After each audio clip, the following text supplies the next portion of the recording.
Hello, and welcome to another episode of Real Talk La Jolla. I'm your host, John McGinnis. An application was submitted to the La Jolla Planning Association on January 17th to add a 2,000 square foot addition to the home at 625 Wrelton Drive in Bird Rock. CDP 91-0400 is an application to amend plans which were previously reviewed in the 1990s. The committee sent the application back asking for more information.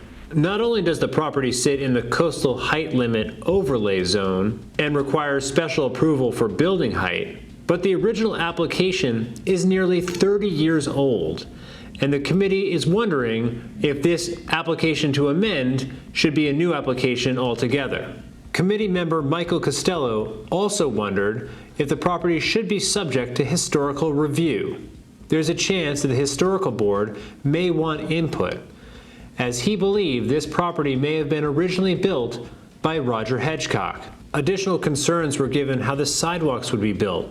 This area of Bird Rock has very distinct design on its sidewalk gutters and should be maintained according to the association. With the need for more information, the application committee could not offer an approval at this time. We'll be following this story as well as other La Jolla real estate news stories right here on this channel. Don't forget to subscribe. This is John McGinnis with Real Talk La Jolla. We'll see you next time.